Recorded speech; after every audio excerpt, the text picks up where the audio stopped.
है ये? थोड़ा सा पहले हम फिलोसफी को एज अ सब्जेक्ट डिस्कस कर लेते हैं कि कैसा सब्जेक्ट है, इसको एज अ ऑप्शनल सब्जेक्ट जो है वो करना चाहिए कि नहीं करना चाहिए। अगर आपकी पॉलिटिकल साइंस है तो आपको लाजमी फिलोसफी ऑप्ट करनी चाहिए। उसका रीजन ये है कि आपको चूंकि आप लोगों को पता होगा कि जो कभी आप लोग टॉपर से मिले हों, जिन्होंने सीएसएस क्वालिफाई किया होता है, रिटर्न भी और उनकी एलोकेशन भी हुई होती है, उनसे अगर आप डिस्कस करें ना तो वो आपको यही चीज बताएंगे कि हमेशा सीएसएस के अंदर जब आप कोई भी क्वेश्चन लिखते हैं तो उसमें जो चीज आप लोगों को एज देती है वो कंपैरेटिव एनालिसिस होता है। कंपैरेटिव एनालिसिस का मतलब है कि एक सब्जेक्ट का मटेरियल जो आपने पढ़ा है, आपको पता होना चाहिए कि किस तरीके से अप्रोप्रिएट वे में इसको दूसरे सब्जेक्ट के अंदर इंसर्ट किया जाता है।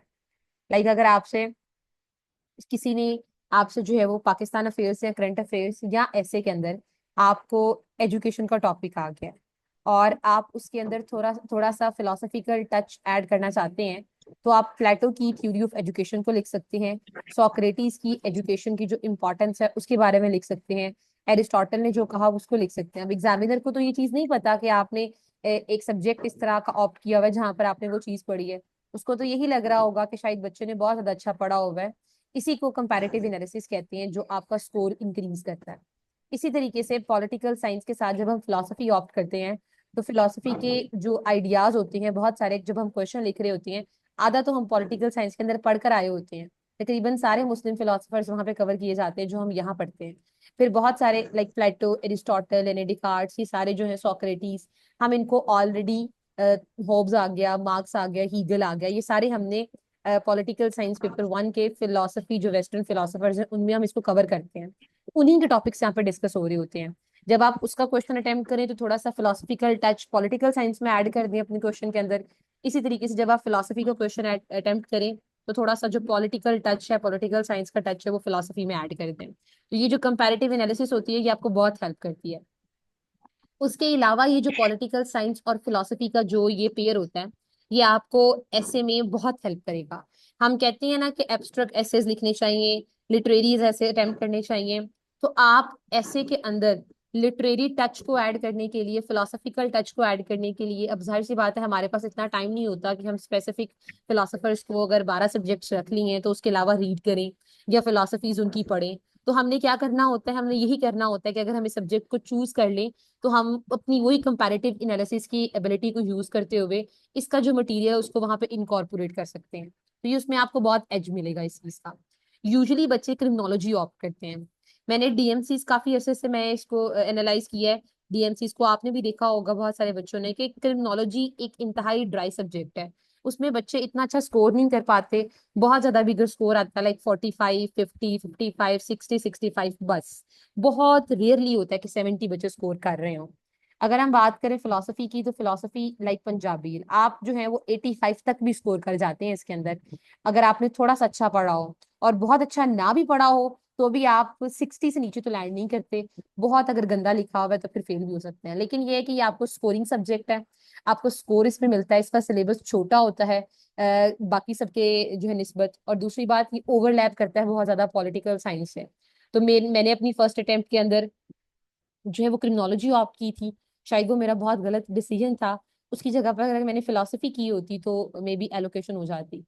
तो फिलोसफी जो है मैंने अपनी 2025 के अटेम्प्ट में रखी और बहुत अच्छा लगा मुझे पढ़ के। एक तो मेरा नॉलेज में बहुत इजाफा हुआ, दूसरा जब मैंने ऐसे अटेम्प्ट किया तो मैंने कंपैरेटिव एनालिसिस को यूज करते हुए फिलोसफिकल आइडियाज को ऐड किया था अपने दूसरे पेपर के अंदर। तो मुझे उस चीज का बहुत ज्यादा एज मिल रहा था वहां पर। तो नहीं, 2024 में मैंने अटेम्प्ट किए ही नहीं, मैंने 2024 की अटेम्प्ट दी ही नहीं थी। 2025 की मेरी सेकंड अटेम्प्ट थी। तो ये फिलोसफी जो है एक अच्छा सब्जेक्ट है, ठीक है, ओवरऑल। अच्छा, ये रिस्की सब्जेक्ट इसलिए है अगर आपने इसकी तैयारी अच्छी तरीके से ना की हो। अब तैयारी का भी तो बहुत मैटर करता है ना। अब चूंकि बच्चों ये सब्जेक्ट ऐसा है, अगर आपने अच्छे तरीके से इसको नहीं ना पढ़ा, आपको समझ ही नहीं आएगी इसको कैसे करना है। इसको इसको समझना, इसको जो मेंटोर आप जिसको भी ज्वाइन करते हो उसकी समझ आना बहुत इंपॉर्टेंट है। इसके बहुत मैंने खुद यकीन जाने के फिलोसफी की जो है वो, जब मैं खुद तैयारी कर रही थी पर्सनली मुझे बहुत डिफिकल्टी पेश आई थी। फिलोसफी को करते हुए मुझे कोई अच्छा टीचर ही नहीं मिल रहा था। मैंने किसी से नहीं पढ़ा माहिगुल, मैंने खुद ही इसको तैयारी की है, इसकी फिलोसफी की बुक्स पढ़ के ना। खुद ही जो है, मेरी पॉलिटिकल साइंस बहुत अच्छी थी, चूंकि मेरा बैक जो है बैकग्राउंड मेडिकल से है। लेकिन मैंने बहुत इंटरेस्ट लेके फिलोसफी को पढ़ा। और जी मैं अपने सोर्सेज भी शेयर करूंगी आप लोगों के साथ।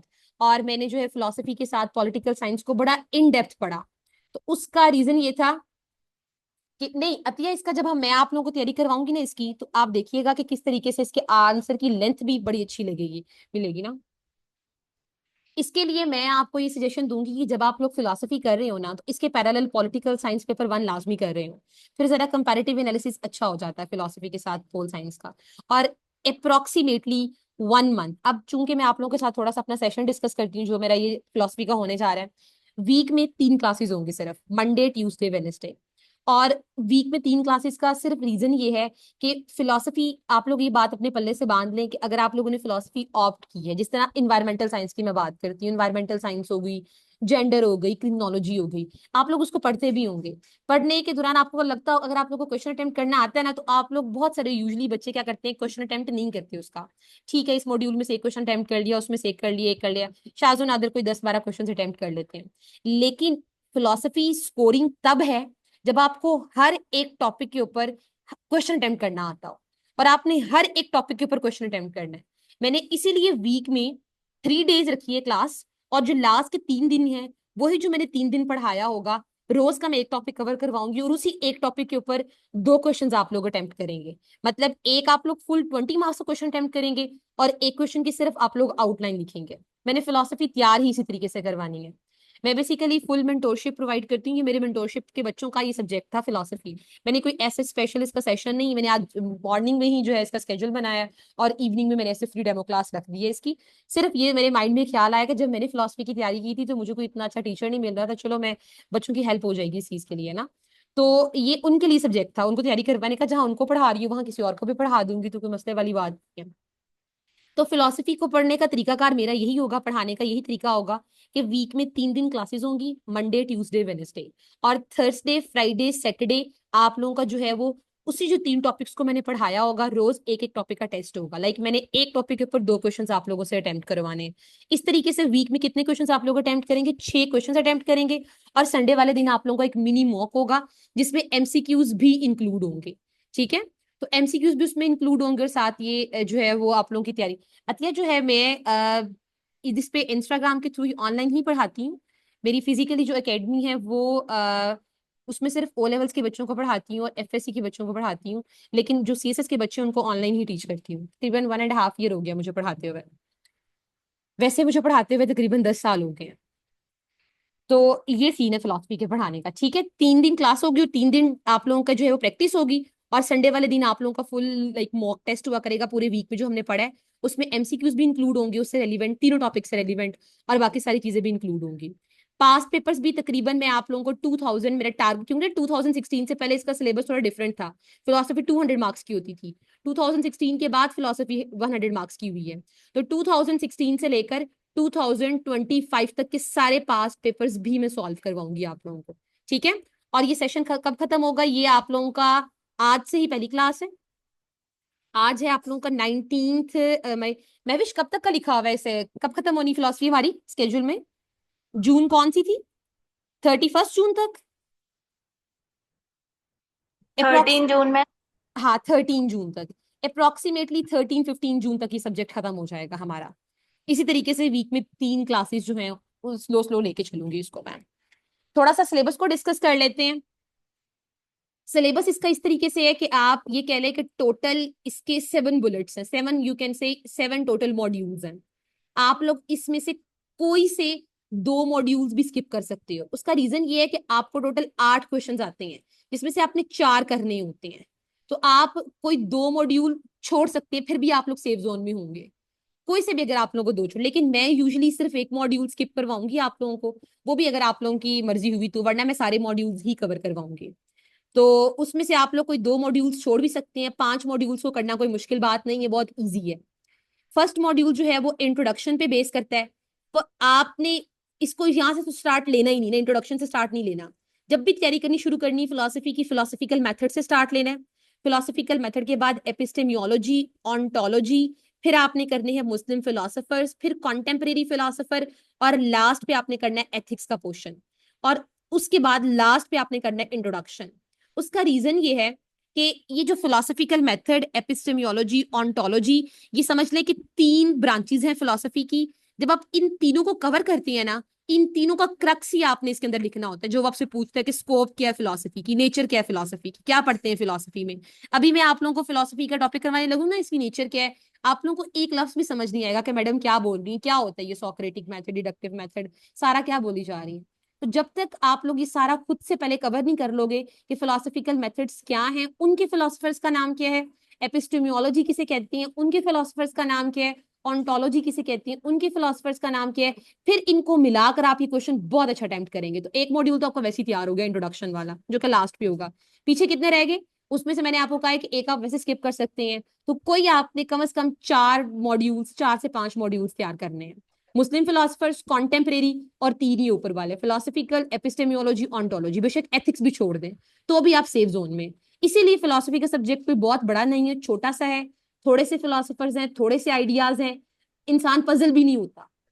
पजल किस तरीके से नहीं होता, अब मैं आप लोगों को इसका भी एक तरीका बताती हूँ कि पजल क्यों नहीं होता। उसकी आसानी के लिए अब देखें, जिस तरह अब आपके पास ये रैशनलिज्म में प्लेटो आ गया आपके पास, और ये आइडियलिज्म में प्लेटो आ गया। जब मैं आपको प्लेटो करवाऊंगी तो मैं प्लेटो ये वाला भी करवा दूंगी, मतलब एक टाइम में जब हम टॉपिक करने बैठेंगे हम यहाँ से भी कर लेंगे और यहाँ से भी कर लेंगे। क्लियर हुआ। बहुत सारे फिलोसफर्स तो इसी तरीके से तैयार हो जाती हैं।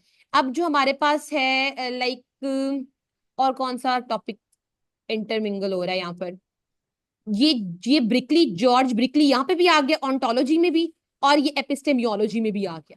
तो बहुत सारे टॉपिक्स तो जब मैं करवाने बैठूंगी, ब्रिकली तो मैं यहाँ से भी करवा दूंगी और यहाँ से भी करवा दूंगी। इसी तरीके से जोहन लॉक आप यहाँ पे भी पढ़ते हो और पॉलिटिकल साइंस में पढ़ते हो, ये ऑन्टोलॉजी में भी आ गया और ये एपिस्टेमियोलॉजी में भी आ गया। तो दो दो टॉपिक्स एक साथ कवर हो रहे हैं हमारे। तो ये आपको ना इस तरीके से बहुत हेल्प करेगा। कार्ल मार्क्स आप यहाँ पे भी पढ़ते हो, और यहाँ पे भी डायलेक्टिकल में भी थोड़ा सा हीगलिज्म जब आप कर रहे होते हो तो यही मेथड यहाँ पर अप्लाई हो रहा होता है इसके मटीरियलिज्म के अंदर। तो काफी सारे टॉपिक्स जो है ना वो ओवरलैप कर रहे होती हैं, इसीलिए ये जल्दी हो जाता है। तो जब मैं आप लोगों को करवाऊंगी ना तो मैं आप लोगों को इसी तरीके से करवाऊंगी, जो टॉपिक जहां पे ओवरलैप हो रहा होगा वहीं पे फिनिश हो जाएगा। और आप लोगों को इस तरीके से समझ आएगी कि फिलोसफी आप लोगों का फेवरेट सब्जेक्ट हो जाएगा इंशाल्लाह। इसीलिए मैंने आज की जो डेमो क्लास रखी है ना, उसमें मैं टॉपिक पूरा पढ़ाऊंगी आप लोगों को सोक्रेटिस का। आज हम स्टार्ट लेंगे अपने फिलोसफिकल मेथड से, सोक्रेटिक मेथड से सोक्रेटिस पढ़ेंगे आज हम। क्योंकि मैंने एक बात अभी क्लास के शुरू में बताई है कि जो फिलोसफी का मेंटोर होता है या टीचर होता है, उसकी समझ आना सबसे मेन चीज होती है। क्योंकि फिलोसफी क्या होती है, एक फिलोसफर है, पहले तो उसके आइडियाज को आपने समझना है। समझने के बाद लेट्स सपोज मैंने उसको पहले समझा, क्या मैंने उसको सही तरीके से समझा कि नहीं समझा, पहले तो ये बहुत बड़ा क्वेश्चन होता है।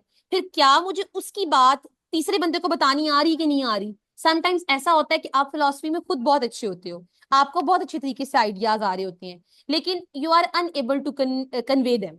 आप किसी को उसको कन्वे नहीं कर पा रहे होते, आपको समझ नहीं आ रही होती कि मैंने अगले बंदे को वो चीज कैसे समझानी है। इसका भी बहुत इशू होता है। इसीलिए फिलोसफी के टीचर्स जो है ना वो थोड़े जरा मुश्किल ही मिलती हैं, अच्छे टीचर्स अगर हों। मैं आप लोगों को टॉपिक पढ़ाऊंगी सोक्रेटिस का, आप लोगों को अगर समझ आई तो लाजमी कंटिन्यू कीजिएगा, वरना आप लोग जैसे मर्जी, आप लोग कोई जोर जबरदस्ती नहीं किसी चीज की। यहाँ तक कोई कंफ्यूजन, किसी का कोई क्वेश्चन तो नहीं है।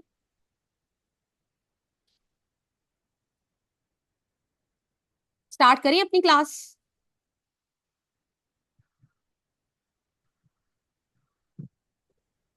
All right, all right, start करते हैं। अच्छा, पहली क्लास जो है वो हमारी फिलोसफिकल, सबसे पहला टॉपिक हमारा फिलोसफिकल मेथड है। ये हम मॉड्यूल स्टार्ट करने लगे, मॉड्यूल नंबर 2। उसका सबसे पहला बुलेट है सोक्रेटिक मेथड, यहाँ से स्टार्ट करने लगे हैं। लेकिन पहले मैं आप लोगों को थोड़ा सा बताऊंगी कि फिलोसफिकल मेथड्स क्या होते हैं। अब देखिए फिलोसफिकल मेथड क्या होती हैं, हर एक बंदे की ना फिलोसफी को पेश करने का अपना तरीका होता है। श्योरली मैं आपको इसके सोर्सेज भी लाजमी शेयर करूंगी कि कहाँ कहाँ से आपको इसको तैयारी करनी चाहिए। मैं करती हूँ शेयर इसके सोर्सेज पे लास्ट पे ना क्लास के। सबसे पहले हम बात करते हैं फिलोसफिकल मेथड की क्या चीज होती है। फिलोसफिकल मेथड का मतलब होता है, देखे ना, हर एक बंदे का अपना तौर तरीका होता है अपनी बात को कन्वे करने का। सिर्फ मुझे एक सेकंड आप लोग दें।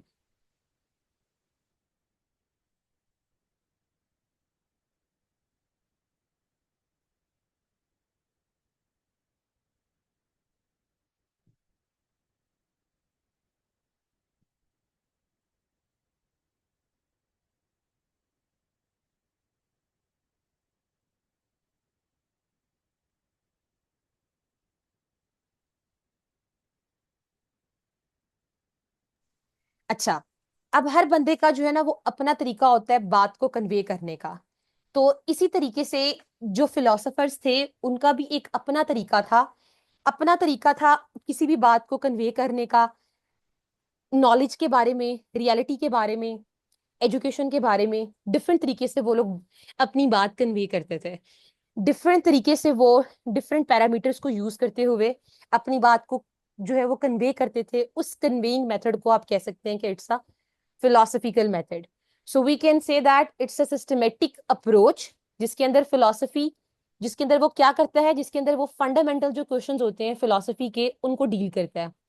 फिलोसफर आपको बताता है कि रियलिटी क्या है, नॉलेज क्या है, नॉलेज कहाँ से आया, नॉलेज से पहले क्या चीज थी, किस किस स्टेप्स के अंदर नॉलेज आया, वैल्यूज क्या होती हैं, एथिक्स क्या होते हैं, मोरालिटी क्या होती है, माइंड क्या होता है, लैंग्वेज क्या होती है, गॉड क्या था, गॉड की एग्जिस्टेंस क्या है, गॉड से पहले क्या था, गॉड के बाद क्या है, हम जो ये चीजें देखते हैं अपनी आंखों से क्या ये रियल है या इसके बैकग्राउंड पे कुछ और चीज रियल है।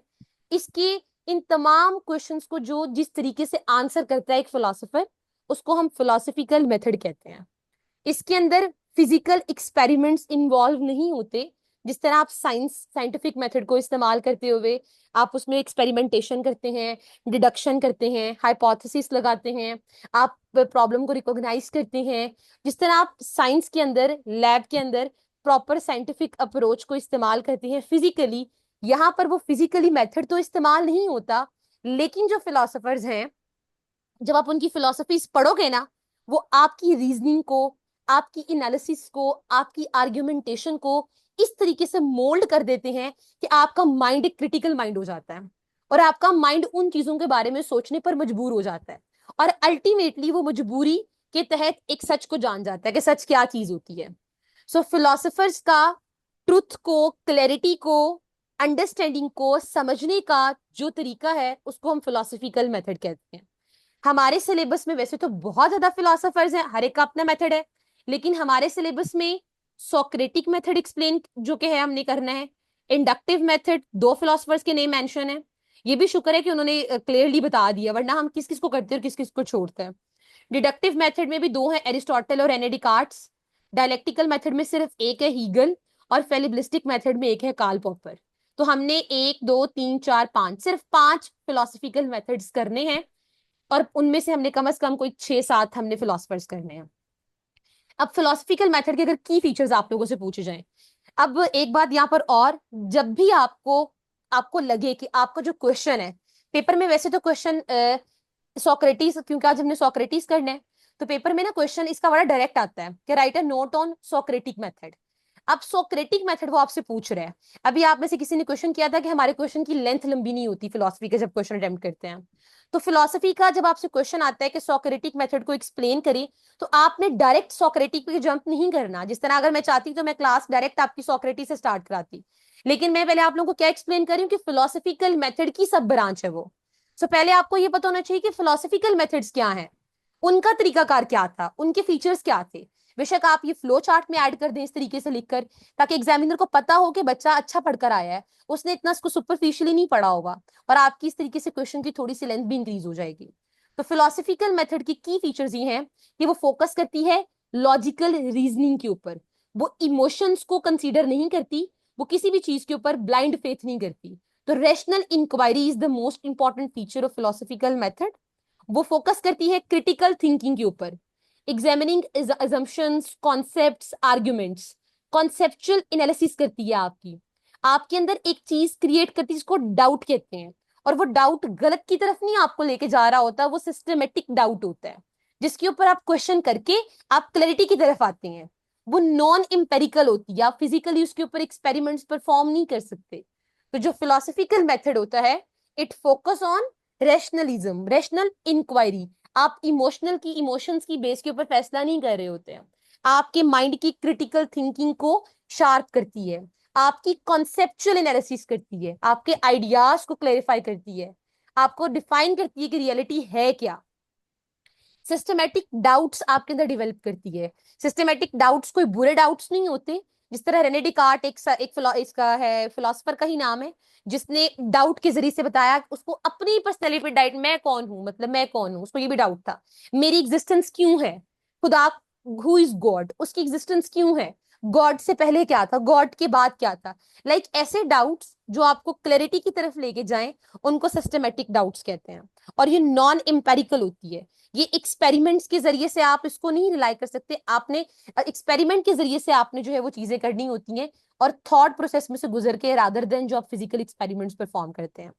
फिलोसफिकल मेथड के अंदर सबसे पहला है सोक्रेटिक मेथड। अभी मैं डिफाइन कर रही हूँ, फिर हम इसको डिटेल से पढ़ते हैं सोक्रेटिक मेथड को। सोक्रेटिक मेथड को डायलेक्टिकल मेथड भी कहते हैं। डायलेक्टिकल मेथड का मतलब है, फॉर एग्जाम्पल मैं आपसे क्वेश्चन करती हूँ कि व्हाट इज ब्यूटी, ठीक है, मेरा आपसे क्वेश्चन है, आप मुझे एक छोटी सी डेफिनेशन देते हैं कि मैडम ये है ब्यूटी, लेकिन उसको फिर मैं मजीद कहती हूँ नहीं ब्यूटी तो ये भी चीज है ना, आप फिर आगे से कहते हो हाँ ब्यूटी में तो ये भी ऐड होता है। इस तरह मतलब मैं आपसे सवाल जवाब करती हूँ, हम सवाल जवाब के अंदर अंदर ही बेसिकली जब आपने मुझे आंसर दिया तो वो आपका आंसर आधा अधूरा था, और सामने वाला जो बंदा जो मैं थी, मुझे इस बात का पता था कि आपको आंसर पता है, लेकिन आप जल्दी में ना आपने आधा अधूरा आंसर दिया है। अब वो आपको ट्रिगर करना, आपको इतना ट्रिगर करना कि आप डीप एनालिसिस करके सच्चा आंसर मेरे सामने पेश करोगे, उसको डायलेक्टिकल मेथड कहते हैं। आज जब हम पढ़ेंगे ना सोक्रेटिक मेथड, उसमें आपको मैं दो एग्जांपल से, उसकी बुक्स में ये एग्जांपल्स मेंशन है, उन एग्जांपल से मैं आपको एक्सप्लेन करूंगी। जिस तरह वो कहता है किसी चलते हुए से कि ब्यूटी, खूबसूरती क्या होती है, वो सामने वाला कहते हैं कि भाई तुम्हें नहीं पता खूबसूरती क्या होती है, ये तो बच्चे बच्चे को पता है कि खूबसूरती क्या होती है। तो आगे से सोक्रेटिस कहता है मुझे तो बिल्कुल नहीं पता क्या होती है, तुम बताओ खूबसूरती क्या होती है। तो सामने वाला कहता है कि खूबसूरती होती है हर वो चीज जो आंखों को अच्छी लगे। तो आगे से सोक्रेटिस कहता है तो फिर हम ये क्यों कहते हैं कि म्यूजिक खूबसूरत है, वो तो आंखों को अच्छा नहीं लगता, वो तो कानों को अच्छा लगता है। फिर आगे से सामने वाला इंसान कहता है हाँ, ब्यूटी का मतलब ये है हर वो चीज जो आंखों को अच्छी लगे और जो कानों को अच्छी लगे। तो आगे से सोक्रेटिस कहता है फिर वो जो फलाना शख्स है हमारे गांव में जो बहुत अच्छा है, जो लोगों की मदद करता है, जो चैरिटी करता है, वो खूबसूरत नहीं है क्या, वो दिल का खूबसूरत नहीं है, उसके मॉरल एक्ट्स खूबसूरत नहीं है, उसको हम खूबसूरती में काउंट नहीं करेंगे।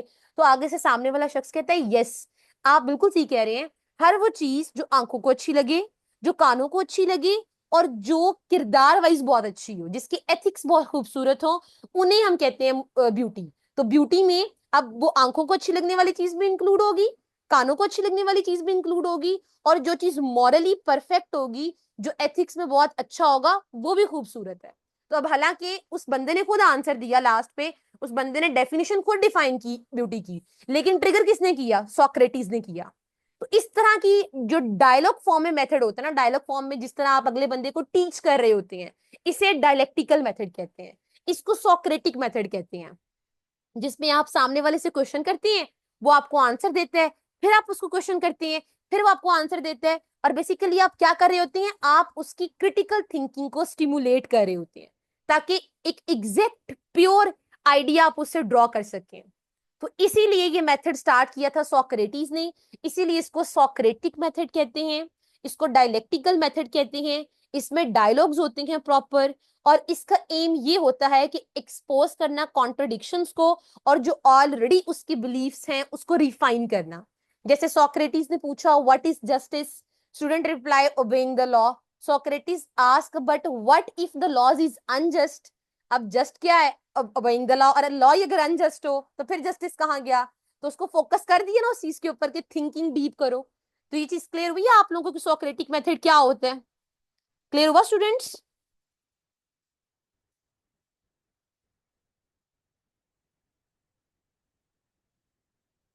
गुड। उसके बाद हमारे पास दूसरा मेथड आता है एनालिटिकल मेथड। एनालिटिकल मेथड क्या होता है, एनालिटिकल मेथड ये होता है कि एक बहुत बड़ी आपके पास, अब जब जब आपको भी कहा जाता है ना आप लोगों को कि एनालिसिस करें, एनालिसिस करें, आप लोगों को क्रिटिकल एनालिसिस नहीं करना आता, आप लोगों को क्वेश्चन, आपको नहीं पता क्वेश्चन कैसे एनालिसिस किया जाता है, हम आप लोगों को कहते हैं ना कि एनालिसिस करें, आप क्वेश्चंस का एनालिसिस अच्छी तरीके से करें। उसका मतलब होता है कि आपके पास एक क्वेश्चन आ गया, आपने उसको ब्रेक डाउन करना होता है, आपके पास इतना बड़ा एक सिनेरियो आ जाता है, और उसमें आपने इस सिनेरियो को सॉल्व करना होता है, आपको सॉल्व नहीं करना आ रहा होता। आप क्या करते हो, आप उस सिनेरियो को, जिस बच्चे को आता होता है वो क्या करता है, वो उसको ब्रेक डाउन करता है। अच्छा इसके सोशल इंपैक्ट्स भी हो सकते हैं, अच्छा मुझे इसके अंदर ना इसकी हिस्ट्री मेंशन करनी चाहिए, मुझे इसके जो इकोनॉमिक इम्पैक्ट्स हैं उसको भी डिस्कस करना चाहिए, इसके कॉजेस क्या हो सकते हैं, वे फॉरवर्ड क्या होगा, उसको आप मल्टीपल ब्रांचेस में तोड़ देते हो। अच्छा, ये लिखा हुआ है कि डेमोक्रेटिक कल्चर, डेमोक्रेटिक क्या होता है, कल्चर क्या होता है, पहले मैं की वेरिएबल्स तो डिफाइन कर लूं। इसे कहते हैं एनालिसिस, इसे कहते हैं एनालिटिकल मेथड। एनालिटिकल मेथड ये होता है कि आप अपनी जो कॉम्प्लेक्स प्रॉब्लम होती है, जो कंपाउंड प्रॉब्लम होती है, जो कि मल्टीपल फ्रेगमेंट्स के अंदर होती है लेकिन वो एक यूनिटी शो कर रही होती है, उसको आप तोड़ते हो उसके छोटे छोटे पार्ट्स के अंदर और फिर उसको अंडरस्टैंड करते हो। जब उनके छोटे छोटे फ्रेगमेंट्स को अंडरस्टैंड करते हो, आपको सारा क्रक समझ आ जाता है इसके अंदर लिखा क्या होगा। जब हम प्रेसी करते हैं, हम क्या करते हैं, हम प्रेसी किसकी अच्छी होती है, प्रेसी उस बच्चे की अच्छी होती है जिसको प्रेसी को एनालिटिकली सॉल्व करना आता है। और एनालिटिकली सॉल्व क्या होता है कि उसको पता है कि किस तरीके से मैंने प्रेसी की अगर 10 लाइंस है उसको कैसे दो दो लाइंस में तोड़ना है, राइट, अपनी क्लैरिटी के लिए, अपना लॉजिक बनाने के लिए। हर एक फिलोसफर का मैंने नाम मेंशन किया हुआ जिसने जिस लाइक सोक्रेटिस ने सोक्रेटिक मेथड दिया हुआ था। एनालिटिकल में आपको सबसे इंपॉर्टेंट ये रसल का नाम आता होगा, इसका याद कर लीजिएगा। एनालिटिकल स्कूल भी इसमें से आ जाता है। तो एनालिटिकल मेथड क्या होता है, जिसमें आप कॉम्प्लेक्स प्रॉब्लम का एनालिसिस कर रहे होते हैं। एग्जाम्पल, आपसे किसी ने पूछा फ्री विल क्या होती है, अब आप क्या करोगे उसको डिफाइन करने के लिए, फ्री को अलहदा कर दोगे और विल को अलहदा कर दोगे। पहले फ्री का मतलब समझोगे, फिर विल का मतलब समझोगे, फिर उसका मतलब कंसिडर करोगे, अच्छा फ्री विल ये होती है। तो इसे कहते हैं एनालिटिकल मेथड। क्लियर सारे बच्चों को? क्रिटिकल सोक्रेटिक मेथड और एनालिटिकल मेथड क्लियर हो गया? गुड। नेक्स्ट हमारे पास आता है फिनोमिनोलॉजिकल मेथड। इसमें आप फिनोमिना डिस्कस करते हैं। फिनोमोलॉजिकल मेथड, फिनोमिनन के अंदर क्या, आप इसके अंदर क्या पढ़ते हैं कि फिनोमिना क्या होता है चीजों का। आपने अब जिस तरह इसमें एक एग्जांपल पहले हम अंडरस्टैंड करते हैं, फिर आपको उसकी डेफिनेशन समझ आएगी। एग्जांपल है, instead of asking what is a tree, मैं आपसे पूछती हूँ कि क्या फिनोमिना आपने एक्सपीरियंस किया। ठीक है मुझे पता है ट्री क्या है, लेकिन मैं पूछना चाह रही हूँ कि how do you experience the tree, या how do I experience the tree, how does it appear in my consciousness. Maybe एक, अब जिस तरह छोटे बच्चे हैं वो ट्री को कुछ और कंसीडर कर रहे होते हैं, हम ट्री को कुछ और कंसीडर कर रहे होते हैं। तो हर एक का अपना माइंड, हर एक अपने फिनोमिना को, अपनी कॉन्शियस को, अपने एक्सपीरियंस को कंसीडर करके, क्या उस मतलब ये कि उसको करेक्ट नहीं पता, उसको सही चीज नहीं पता, सिर्फ वो अपनी कॉन्शियसनेस को, जो उसके माइंड में चीजें आ रही हैं उसको अंडरस्टैंड करके जो वो एक्सप्लेन करता है उस चीज के बारे में, तो उसको हम कहते हैं कि ये फिनोमिनोलॉजिकल मेथड है, जो डिस्क्राइब करता है, एनालाइज करता है कॉन्शियस एक्सपीरियंस विदाउट इंटरप्रिटेशन। कोई आपको समझाने वाला नहीं कि ट्री क्या काम क्या है, आप खुद जाएं एक्सपीरियंस करके आए ट्री क्या है, फिर आप मुझे एक्सप्लेन करें कि ट्री क्या है। इसको हम कहते हैं फिनोमिनोलॉजिकल मेथड, जहां पर आप चीजों को खुद से एक्सपीरियंस करते हैं और आपकी अपनी थिंकिंग क्या होती है। हम फिलोसफिकल मेथड्स पढ़े, हमने सबसे पहले सोक्रेटिक मेथड पढ़ा, ये डायलॉग की फॉर्म में होता है। एनालिटिकल मेथड का मतलब होता है कि बड़ी प्रॉब्लम को छोटी प्रॉब्लम में डिवाइड करना। फिनोमिनोलॉजिकल मेथड का मतलब होता है कि आपने खुद इस चीज को एक्सपीरियंस करना है कॉन्शियसली, फिर आपने बताना है कि ये चीज क्या है। क्रिटिकल मेथड क्या होता है, जहां पर आप क्रिटिकली एग्जामिन कर रहे होते हैं। क्रिटिकली एग्जामिन पॉजिटिवली भी होता है और क्रिटिकली एग्जामिन नेगेटिवली भी होता है, जहां पर आप critically examining societal structures, ideologies, जो चीजें पहले से मौजूद हैं उनको आप क्रिटिकली एग्जामिन कर रहे हैं, आप उसके लूप होल्स फाइंड कर रहे हैं, आप उसके पॉजिटिव पॉइंट्स फाइंड आउट कर रहे हैं, आप उसको उन्हीं की बेस के ऊपर रेट्रोस्पेक्टिव स्टडी करके जो पहले से मौजूद है उसके ऊपर अपनी एनालिसिस पेश कर रहे हैं, उसको हम क्रिटिकल मेथड कहेंगे, क्रिटिकल एनालिसिस कहेंगे। जिस तरह कार्ल मार्क्स ने कैसे बताया कि कैपिटलिज्म जो है वो एक्सप्लॉइट करती है इंडिविजुअल की फ्रीडम को, कम्युनिज्म क्या होती है, हमसे क्वेश्चन आते हैं पेपर के अंदर, मीडिया, पॉलिटिक्स, इकोनॉमी का क्या रोल है। मतलब ये चीजें पहले से मौजूद हैं, इनके आइडियाज पहले से मौजूद हैं, लेकिन आप इसके ऊपर फर्दर क्रिटिकली एनालाइज कर रहे हो, फर्दर इसके ऊपर अपनी जो है वो मेथड्स को इस्तेमाल कर रहे हो। मेटाफिजिकल स्पेकुलेटिव मेथड क्या होता है, यहां पर ये आपको ये कॉन्सेप्ट में भी समझ ना आए, ये जब तक इसको हम डिटेल से पढ़ेंगे नहीं। अब बेसिकली इसके अंदर आपने सिर्फ इतने ही वर्ड्स को याद रखें कि इसके अंदर मेटाफिजिकल अप्रोच के अंदर हमारा फोकस होता है रीजन के ऊपर। रीजन क्या है, हम क्या है, what is being, does God exist, if exist how he exist, और कब से एग्जिस्ट कर रहा है, उससे पहले क्या एग्जिस्ट करता था, ये दिमाग में आइडिया कहाँ से आया, ये फिनोमिनल वर्ल्ड क्या होती है, रियल वर्ल्ड क्या होती है, लाइक इस तरह के आइडियाज उसके अंदर होते हैं। हम इसको जब डिटेल से पढ़ेंगे ना फिर आप लोगों को समझ आएगी। अभी सिर्फ इसका नाम तक ही याद रखें आप, कि इसमें हम एग्जिस्टेंस के बारे में पढ़ते हैं। मेरी एग्जिस्टेंस, आपकी एग्जिस्टेंस, अगर चेयर है तो चेयर की एग्जिस्टेंस क्यों है, गॉड की एग्जिस्टेंस क्यों है, यूनिवर्स क्यों थी, इससे पहले क्या था, लाइक इस तरह की इसमें जो स्टडी की जाती है उसको हम स्पेकुलेटिव मेथड कहते हैं।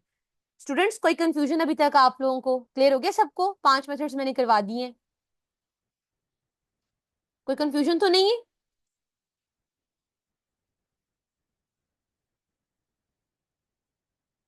Very good. उसके बाद हमारे पास 6 पे आता है प्रेगमेटिक मेथड। प्रेगमेटिज्म भी हम डिटेल से पढ़ेंगे, हमारे सिलेबस का हिस्सा है। लेकिन प्रेगमेटिज्म का फोकस किस चीज के ऊपर होता है? Focus on the practical consequences of ideas and the belief. ये बेसिकली जो स्पेकुलेटिव और मेटाफिजिकली किसी चीज को प्रूव करती है ना, पहले तो ये आंसर फाइंड करते हैं what is God. For example इसने दे दिया, अच्छा गॉड ये चीज होती है। अब प्रेगमेटिक मेथड क्या है, उसको उस चीज की, हम जब कहते हैं फॉर एग्जाम्पल जब हम ऐसे की आउटलाइन लिखते हैं, आप लोग क्या एक वर्ड मेंशन करते हैं? प्रेगमेटिक वे फॉरवर्ड, जो कि इंप्लीमेंट भी हो सकता है कि नहीं हो सकता, या बस हवाई बातें सारी की सारी। सेम इसी तरीके से प्रेगमेटिक मेथड जो है, जितने अभी तक आपने फिलोसफिकल मेथड्स पढ़े हैं, क्या इनकी रियलिटी, इन मेथड्स की रियलिटी में एग्जिस्टेंस है कि नहीं है? या जो इसने एक्सेप्ट एक कॉन्सेप्ट दिया गॉड अच्छा ये होता है, क्या ये वाकई ही कॉन्सेप्ट ठीक है कि नहीं है? तो ये प्रैक्टिकल कॉन्सिक्वेंसेस की, प्रैक्टिकल आइडियाज की, बिलीफ की बात करता है। Is belief in God true, ये चीजें होती हैं। क्या does belief in God improves life? तो प्रेगमेटिज्म इसके अंदर देखी जाती है। एग्जिस्टेंशियल मेथड ये मॉडर्न कॉन्सेप्ट है फिलोसफी का, जिसमें इंडिविजुअल की एग्जिस्टेंस, फ्रीडम, हमें आजादी क्यों है, हम अपनी मर्जी से कुछ खाते क्यों है, ये चॉइस कहाँ से आती है, ये सब चीजें क्या होती हैं, ये सारे आपके केकेगार्ड, नीचे, हेडिगर, सार्ट्रे, ये सारे आपके कॉन्टेम्परेरी फिलोसफर्स का नाम है। इसको हम तब वहां पे डिटेल से करेंगे। ये जो हार्मेनेटिक मेथड है, ये आप लोगों को शायद, ये हमारे सिलेबस में नहीं है, शुक्र है, ये बड़ा मुश्किल है। इसके अंदर ये होता है कि जो वो नहीं होते थे सिंबल्स और टेक्स्ट और सिंबल्स, कल्चरल मीनिंग, लाइक किसी सिंबल, जिस तरह क्रिश्चियंस होते हैं उनका प्लस का निशान होता है, तो प्लस के निशान के पीछे पूरी एक स्टोरी, लाइक इस तरह के, जिसमें स्क्रिप्चर्स आ जाती हैं, रिलीजियस सिंबल्स आ जाते हैं, जिनकी एक proper historical, cultural, symbolically significance होती है, तो उसे हम कहते हैं। अब इन अ नटशेल एक समरी जल्दी से रिवाइज कर लेते हैं। सोक्रेटिक मेथड्स का फोकस क्या था? डायलॉग क्वेश्चनिंग के ऊपर। एनालिटिकल में लॉजिक, कॉम्प्लेक्स को इजी। फिनोमिनोलॉजिकल में खुद से एक्सपीरियंस, आपने क्या एक्सपीरियंस किया, आप उस चीज के बारे में क्या सोचते हैं। क्रिटिकली उसके पॉजिटिव नेगेटिव सारे एस्पेक्ट्स आप देखते हैं। Metaphysically existence. प्रेगमेटिक प्रैक्टिकल को देखते हो आप। ह्यूमन एग्जिस्टेंशियलिज्म के आपके अपने एक्सपीरियंस, आपका मीनिंग, आप क्यों हो, क्या है सारा कुछ। और हर्मेनेटिक जो है उसमें सिंबल्स आप देखते हो। तो philosophical method is not a single method, it's a variety of different approaches. Aim क्या है जो मैंने ऊपर एक्सप्लेन कर दिया था, because they want to find what is truth, what is existence, what are the values, and किस चीज के ऊपर एम्फसाइज किया जाता है, लॉजिक क्या है, इमोशंस को क्रॉस करना है, क्लैरिटी को फाइंड आउट करना है, कंफ्यूजन नहीं चाहिए हमें। तो ये फिलोसफिकल मेथड होता है जो कंफ्यूजन को ओवरकम करने के लिए, इमोशंस को ओवरकम करने के लिए, अजम्पशंस को ओवरकम करने के लिए, आपके नॉलेज के अंदर रीजनिंग डेवलप करना, लॉजिक डेवलप करना, क्लैरिटी डेवलप करना, ये चीज आपके जो है इंक्रीज करता है। ये आपका मेथड होता है फिलोसफिकल मेथड। क्लियर हो गया? कोई कंफ्यूजन इसके अंदर फिलहाल अभी?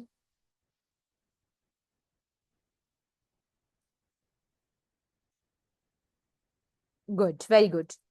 अच्छा, अब हमारे पास ना एक, अब हम जल्दी से फिलोसोफर को पढ़ेंगे, सोक्रेटिस को। Thank you. हम जल्दी से सोक्रेटिस को पढ़ते हैं। और सोक्रेटिस के ना मैंने एक तो इसके नीट नोट्स हैं और एक इसके रफ नोट्स हैं। आज मैं आप लोगों को रफ नोट से करवाऊंगी, उसका रीजन ये है कि आप लोगों को पहले, आप लोगों की ना बेसिक अंडरस्टैंडिंग डेवलप हो जाए। ये मैंने मैसेज राइटिंग में भी लिखी हुई है, उर्दू में भी लिखी हुई है, इंग्लिश में भी लिखी हुई है, ताकि आप लोगों को बस हर तरीके से समझ आ जाए इसकी। जब आप लोगों को समझ आ जाएगी ना, फिर मैं आप लोगों के साथ कल जो है वो पूरे अच्छे नोट्स शेयर करूंगी, ताकि आप लोग क्वेश्चन का आंसर लिख सकें प्रॉपरली। तो आज सिर्फ ये बेसिक अंडरस्टैंडिंग के लिए, ध्यान से आपने समझना है, सिर्फ 5 मिनट के अंदर ये कॉन्सेप्ट क्लियर हो जाना है आप लोगों का। सोक्रेटिस मेथड की बात करते हैं, मैं आप लोगों को वैसे तो करवा चुकी हूँ, फिर भी उसको देख लेते हैं क्या कहता है सोक्रेटिस। आपको पता है ग्रीक फिलोसोफर था, और प्लेटो इसका टीचर रह चुका है, ये भी आप लोगों को इस चीज का भी पता होगा। सिर्फ एक सेकंड मुझे दीजिएगा।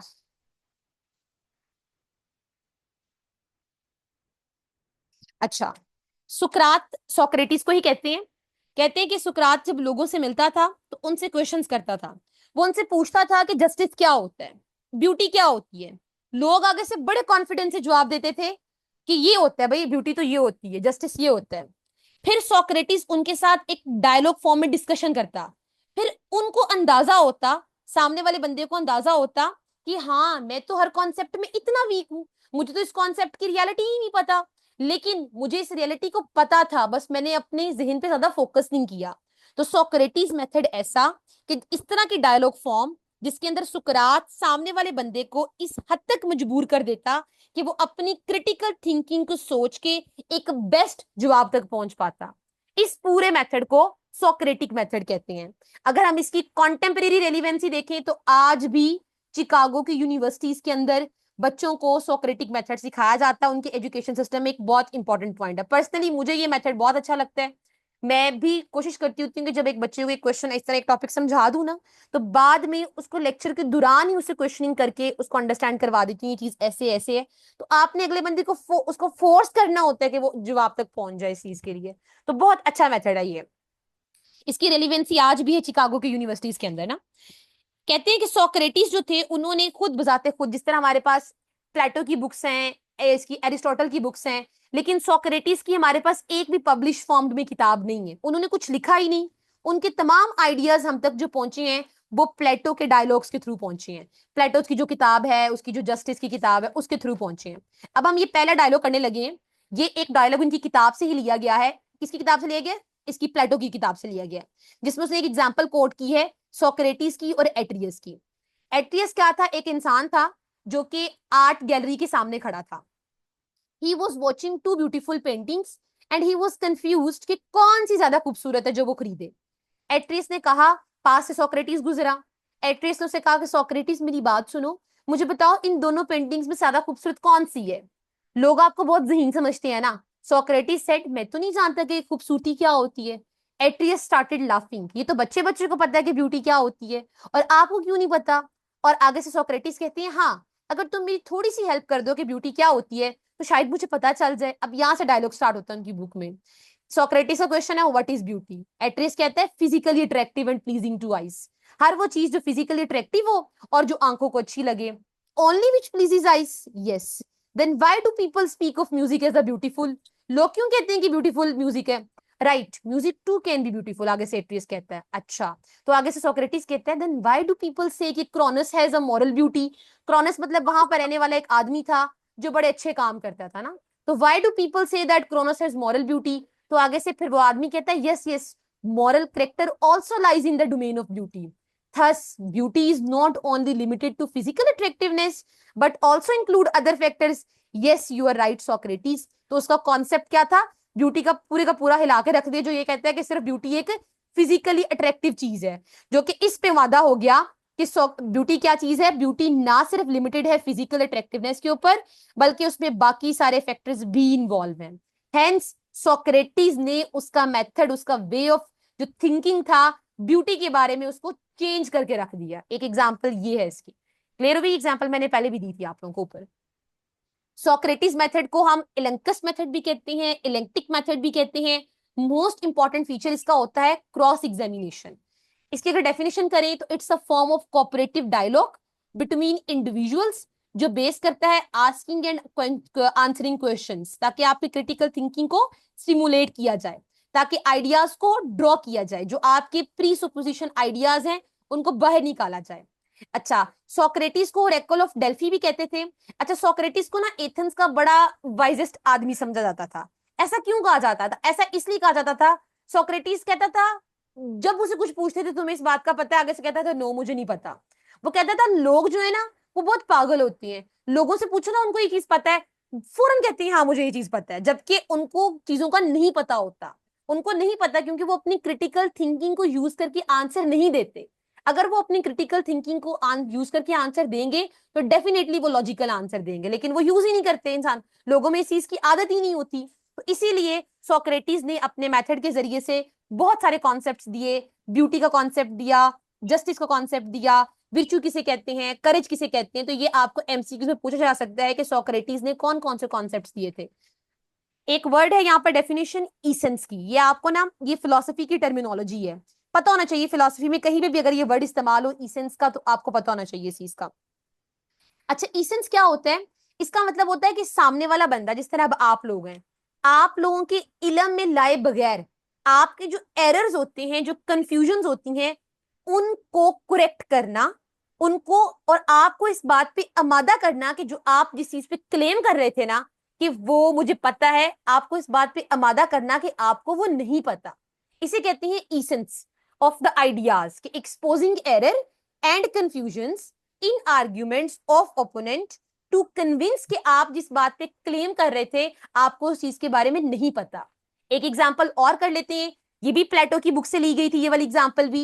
ये एग्जांपल थी डायलॉग ऑन गॉड। आपको पता है ना उस टाइम एथेंस के अंदर बहुत लाइक 400 बीसी की बात है ये, उस टाइम ना मल्टीपल गॉड का कॉन्सेप्ट था, और गॉड जो थे ना वो कोई बुत नहीं थे, वो लोगों को लाइक उस टाइम ना डिवाइन राइट थ्योरी का कॉन्सेप्ट था। वो जो किंग्स होते थे वो अपने आप को समझते थे कि हम खुदा का अक्स है, नाउजुबिल्ला। तो वो एक मल्टीपल गॉड का कॉन्सेप्ट था उस टाइम। वो हर वक्त आपस में गॉड्स लड़ते रहते थे, गॉड्स। तो ये सोक्रेटिस और एक पर्सन के बीच में गुफ्तगू है। अब ग्रीक में मल्टीपल गॉड्स जो थे लड़ते रहते थे आपस में। तो सोक्रेटिस ने पूछा उस आदमी से, डू गॉड्स नो एवरीथिंग? क्या गॉड को हर चीज पता होती है? आगे से इंसान कहता है यस। कहता है हाउ? कहता है कि दे आर गॉड्स। ओके, फिर आगे सोक्रेटिस कहता है do some gods disagree with others? Yes they disagree, क्योंकि मल्टीपल गॉड्स और वो आपस में फाइट करते हैं। So god disagree about what is true and false, वो इस बात पे डिसएग्री होते हैं कि ट्रू क्या और फॉल्स क्या है। आगे से वो बंदा कहता है हाँ हो सकता है वो इसी बात पे लड़ते हो आपस में। तो थस हम ऐसा कह सकते हैं कि जो some gods can be wrong sometimes, क्योंकि वो डिसएग्री कर रहे हैं ना एक दूसरे से, हो सकता है कि उनमें से एक गलत कह रहा हो और एक सही कह रहा हो। इट सीम्स क्वाइट ट्रू, तुम सही कह रहे हो सकता है ऐसा। तो देयर फोर गॉड के नोट नो एवरीथिंग, क्योंकि जो सारी बातें नहीं जानता, जो रॉन्ग है, इसका मतलब है कि उसको हर चीज नहीं पता। तो लास्ट बंदा कहता है यस इट साउंड्स रीजनेबल। तो ऊपर वो क्या कह रहा था, बड़े दावे से उसने क्लेम किया कि यस गॉड नो एवरीथिंग। नीचे क्या कहता है कि गॉड्स के नोट नो एवरीथिंग। तो इस तरीके से रियलिटी उसकी जो है वो उसने पुश की और उसको सही तरीके से लेके गया। तो सोक्रेटिस मेथड के स्टेप्स क्या होते हैं कि सोक्रेटिस कोई किसी बात का लोगों से पहले क्लेम, जिस जिस तरह आपने क्लेम किया कि ब्यूटी का मुझे पता है, तो पहले उनकी क्लेम को फाइंड आउट करता, फिर क्रॉस एग्जामिनेशन स्टार्ट करता, फिर उनसे कॉन्ट्राडिक्टरी क्वेश्चंस करता, फिर ऑपोजिट जो था ओपोनेंट फाइंड कॉन्ट्राडिक्टरी रीजनेबल, फिर ओपोनेंट को give consent to those contradictory yet reasonable proposition तक पहुंचता। फाइनली सोक्रेटिस उसे कहता कि तुम जिस चीज के ऊपर क्लेम करते हो वो तुम्हें नहीं पता।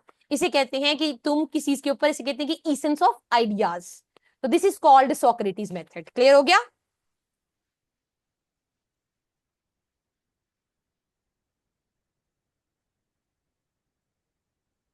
क्लियर हो गया स्टूडेंट्स आप लोगों को टॉपिक? कोई कंफ्यूजन?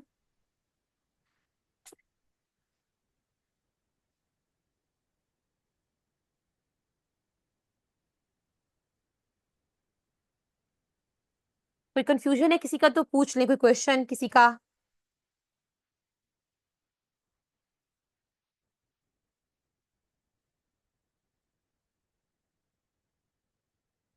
All right. हसन आपको क्लियर हुए? रिदा आपको?